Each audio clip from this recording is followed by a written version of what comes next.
नमस्कार, मैं हूं अंकिता दुबे। आप देख रहे हैं बीसीएन टाइम्स। आइए देखते हैं छत्तीसगढ़ के साथ देश की 10 खबरें फटाफट अंदाज में।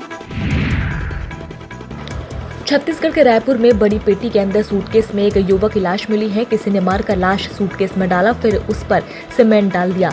उसके बाद उसे बड़ी पेटी में भर दिया। घटना डीडी नगर इलाके के इंद्रप्रस्थ कॉलोनी की है। मामले की सूचना पर मौके पर लोगों की भीड़ इकट्ठा हो गई। फिलहाल शव की पहचान नहीं हो पाई है। वहीं पूर्व कांग्रेस विधायक विकास उपाध्याय ने कहा कि प्रदेश में लगातार क्राइम का ग्राफ बढ़ रहा है।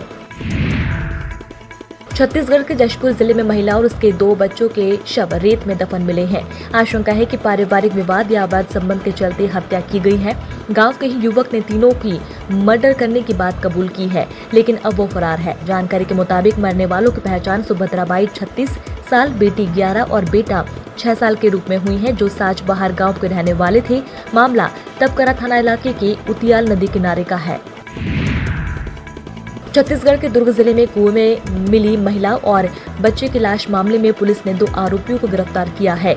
आरोपी युवक का विधवा महिला के साथ अवैध संबंध था। महिला का एक 8 साल का बच्चा भी था, लेकिन युवक ने किसी दूसरे लड़के से शादी कर ली थी। महिला लगातार उस पर शादी करने और अपने बेटे को साथ में रखने का दबाव बना रही थी। इससे परेशान होकर युवक ने अपने चचेरे के साथ मिलकर उसकी और बच्चे की हत्या कर दी। राजनांदगांव के बसंतपुर पुलिस ने म्यूल अकाउंट मामले में 2 आरोपियों को गिरफ्तार किया है। पुलिस मुख्यालय रायपुर से प्राप्त ईमेल के बाद ये कार्रवाई की गई है। जांच में पता चला है कि बैंक खाता धारकों ने साइबर अपराध से जुड़ी 7,77,599 रुपए की धोखाधड़ी में मदद की है। पुलिस ने पहले तुमरी बोर्ड निवासी 25 वर्षीय तौहीद खान को गिरफ्तार किया। उसकी निशानदेही पर डोंगरगांव निवासी 37 वर्षीय डिंगत अवस्थी उर्फ लाला को गिरफ्तार किया है। सारंगढ़ बिलाईगढ़ में मिरोनी डे में सोमवार को एक 10 वर्षीय बच्ची नदी में तेज बहाव में बह गई थी। बच्ची की पहचान ओमी बंजारे के रूप में हुई है। वह अपने परिवार के साथ डैम में नहाने गई थी। परिवार के सामने ही बच्ची नदी की तेज धार में बह गई। परिजनों ने मदद के लिए आवाज लगाई, लेकिन तब तक बहुत देर हो चुकी थी। सूचना मिलते ही कोसर पुलिस मौके पर पहुंची और बच्ची की तलाश के लिए बैराज का गेट भी बंद कर रेस्क्यू टीम द्वारा रेस्क्यू ऑपरेशन शुरू किया गया। केंद्रीय गृह मंत्री अमित शाह ने रविवार को छत्तीसगढ़ के नवा रायपुर में वरिष्ठ पुलिस अधिकारी आकाश राव गिरिपंचे के परिजनों से मुलाकात की। आकाश राव सुकमा के कोटा में नक्सलियों के आईडी विस्फोट में शहीद हो गए थे। अमित शाह ने कहा कि मोदी सरकार 31 मार्च 2026 तक नक्सल मुक्त भारत बनाकर सभी अमर शहीदों को सच्ची श्रद्धांजलि देने की दिशा में आगे बढ़ रही है। उन्होंने नवा रायपुर में उसूर और गंगालूर के युवाओं से भी मुलाकात की।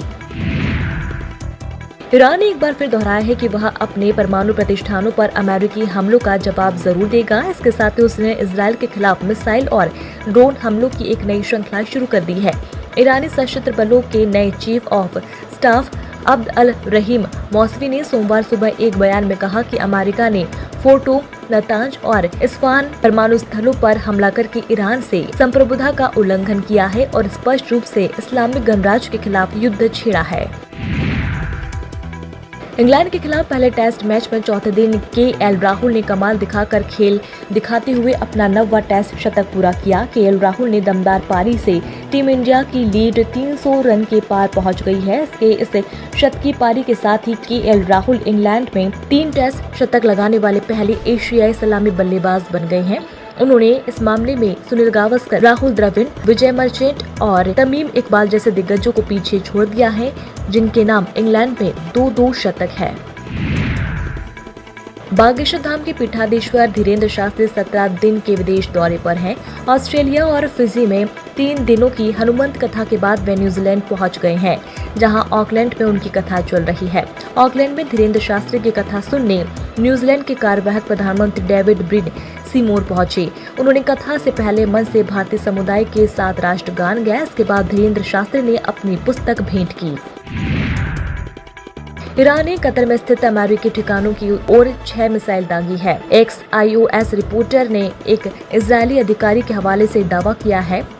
इस हमले को अमेरिका पर ईरान की जवाबी कार्रवाई के तौर पर देखा जा रहा है। ईरान और अमेरिका के बीच लगातार तनाव बढ़ता जा रहा है, खासकर ईरानी परमाणु ठिकानों पर अमेरिकी हवाई हमलों के बाद। छत्तीसगढ़ के बलरामपुर जिले में एक चौंकाने वाली घटना सामने आई है। एक नई नवेली दुल्हन ने शादी के 1 महीने बाद ही अपने पति को खाने में कीटनाशक मिलाकर दे दिया।